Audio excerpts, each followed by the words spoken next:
At the age of 15, if you get emotionally tangled up, it rules your mind completely. Taking 24 partners by the time you're 25, it will lead to certain states of distress. The moment you open the body, it remembers in ways that you will not understand in your mind. Full potential of your life will not be realized if you confuse the system. Namaskaram, Sadhguru. What is the impact of early sexual exposure and involvement on adolescence, and what can parents do about it? See, other impacts on one's life. For example, they go to school or college for education. But once this orientation comes, at the age of 15, if you get emotionally tangled up or physically tangled up in some way, it rules your mind completely. You cannot handle it as one part of your life, it just becomes the whole of it. At a time when you need to build yourself, you're already spending yourself, you know. This is a time when you need to build up till you reach a certain age, so that you reach a certain perch in life and then life is of a different kind. Talking in purely materialistic terms, no spiritual process, I'm just saying, as a human being, as a person who has to gain some skills and capabilities and whatever to make even a reasonable amount of living, to make the passage of life easy, you get into all these things. There are very few people who can do those things and still be absolutely on with their education. Others will just flounder. What is the percentage of school-going children reaching university in United States? I don't think it's good. Very low. Very low. I don't know what's the number, but I'm sure it's low because you see the number of young people who see how they are, their percentages have grown big time. They're not just some… a few truants will always be there everywhere. They're the revolutionary aspect of teenage life, that is always there, there'll be one segment. But when that segment becomes large, it's definitely a concern. For a society, for a nation, it is a concern. If you don't address that concern, the nation will not thrive. So I don't know the exact numbers, but in many ways United States is reaching that place. Unless you get qualified people from outside the country, you won't have people qualified for anything in another 25 years. You'll have rap musicians and basketball players. You won't have anybody else. Already it's moving in that direction. You don't build a nation with basketball players and rap musicians and whatever, massage therapists and stuff, okay? I don't have anything against them. It is just that percentages of population involved in different areas of activity, if it becomes significantly lopsided, pleasure-oriented, that nation, that society will suffer for sure, which this country is unfortunately heading for. A few generations built a great nation, now it's going somewhere else. Whatever, hope it recovers, that's a different thing. About what it does to one's energy, I think we've spoken about this a few times. Between your body and your mind, if you want to look at them as two separate entities, which most people experience as two separate entities, though they are not, which do you think has more memory, your body or your mind? Your body has 1,000,000,000,000 times more memory than your mind. So your great-grandmother's nose is sitting right here on your face. Do you remember your great-grandmother mentally? No. Do you remember how your forefathers looked 1,000,000 years ago? All that is right here in the body remembers even today. The body has tremendous volumes of memory. So, certain aspects of the body, right now, there is something called a Sparsha Yoga. Sparsha Yoga means the yoga of touch. You understand? If I just touch this, now, actually you also remember, you've not made it a yoga, you made it a different process. If you touch this furniture, now, And if I make you blindfold you and touch this furniture after a year, you can recognize, I think it's the same furniture, isn't it? Yes or no?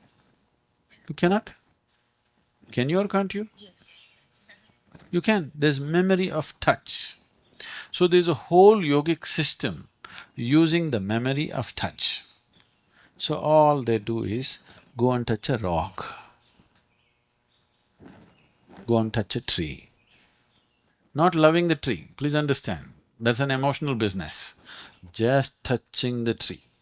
We are doing something like that in the Bhavaspandanas and other things. We are using the touch in a very powerful manner.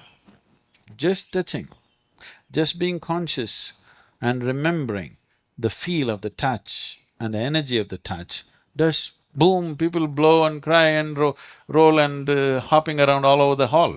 You see them, just because they touch. This is Sparsha Yoga. There's a whole dimension of yoga like this.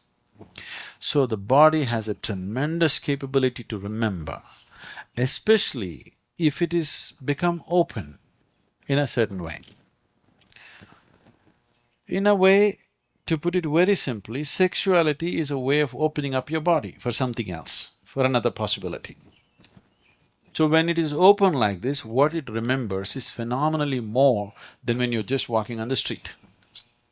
So this is the reason in India, where culture is mainly was oriented towards, not now, it's all… we are going as wacky as you are. But essentially the culture was oriented towards spiritual liberation, everything. In the previous generation, this was so constant, constantly told to us. This generation has forgotten. Especially anything that you do with open body, like eating, sexuality, these things you don't do everywhere. You limit it to the minimum possible level as to where your contact is, because the moment you open the body, it remembers in ways that you will not understand in your mind.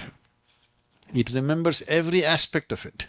See, even today, even with me, when I eat at home, it's always only one item of food we eat. You understand? We don't eat 10 different items, because this has always been taught to us, when you eat what you like, you eat one thing. That one thing has 2, 3 combinations, but that's all one thing. You don't eat this. Today it's all buffet dinners. You go there are 25 things. 25 things, little, you put and eat. I want you to just check this. We'll do 25 things, okay? You eat this, meditate that night, meditate next day morning, see how it feels. Tomorrow you just take some simple food, cooked food, don't change it from cooked to raw and all that, same cooked food, just eat one thing. Just see how it feels. There'll be a big difference in the way the system functions. There are digestive facts about it, not just that. The energy aspect of it feels very different. If just eating different foods is having such a big impact on your system, taking 2 dozen partners by the time you're 25, physically opening up your body to that dimension, it impacts you with so much of memory.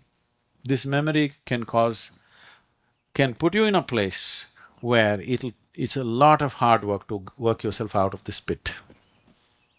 That it will lead to certain states of distress, certain states of disturbance, both physical, mental, emotional. Depends from person to what extent it manifests, depending on various other factors of… there is a certain thing called the innate strength in a person, which comes from different dimensions. For the same level of provocation, different people will suffer differently, isn't it? Yes?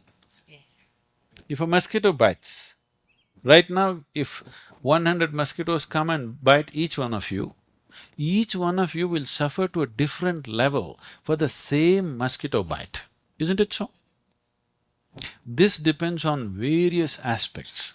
If I see how you react to a mosquito bite, I know who your grandparents were, who your forefathers were, how you have lived, how you were born and how you will die. Really, I'm not joking. If we understand how you react to a mosquito bite compared to the person who is sitting next to you right now, because this depends on the karmic memory that you have as to how you react to it. This reaction may not just be your physical reaction, the body itself reacts on different levels. Same mosquito bite, does each individual's body react in different ways? So you just write it off, okay, I'm allergic to mosquito bite. This is just a very superficial way of looking at life. So every aspect of it may be different from person to person. Somebody says, oh, I've gone through all this, I'm living quite well. Possible. On one level, you may be living well, but everybody will not be able to take it to the same extent. And above all, you might have been like that, but now you made yourself like this, you're little better than somebody else and you're happy. That's your problem. A coconut tree or a hardwood tree is supposed to grow that tall. You're little taller than this bush and you think you're great. What to do with you? So, full potential of your life will not be realized if you confuse the system with unnecessary levels of memory. This is the reason, especially when the children they're too open, this is the reason we fix the system like this. Till they're 12 years of age, no teaching actually, traditionally. Today you can't help it, it's compulsory, the government rules by 6 you must start education, otherwise they can come and arrest the parents. In India, now education is compulsory. If you don't send your child to school, by the time he's 5 years and 10 months, you can go to prison because you've not sent your child to school. Okay, but otherwise traditionally till 12 years of age, you never teach them anything because you don't want to meddle with their memory system. You just want to leave, just his body should grow, his brain should grow. Input will come later. If you want to grow, if you want to raise our children consciously, if you want to bring a certain thing, then we have to create a whole new world, which is not possible because the world has gone somewhere else. Particularly Western societies have gone completely anti-life. And everybody else is catching up pretty soon. Indian cities are not any better. The whole country has not caught up, but urban centers are more American than American, I'm telling you. They're even eating from McDonald's. So, because this has become the ideal in the world. This has become the ideal and everybody's trying to catch up fast and they'll get there. Unfortunately, they'll get there. But about individual people being concerned about their children, what you can do, there is only that much you can do because you are not the only person influencing your child. Your influence is probably 10%, 90% influence is coming from elsewhere. You cannot control that influence. You could limit it a bit. You could spend little more, if your presence and this thing becomes bigger, you could impact them probably little more. People think by spending more time you'll influence them, never. I'll tell you, if parents tend you try to spend more time with your children, probably they will become your enemies. Yes, it is not about more time, it is just what kind of a person you make yourself into. If they like you, you may have influence on them. Otherwise, if you spend more time and they don't like you, the dislike will grow if you spend more time. Yes? Many relationships are sustained because one person is traveling.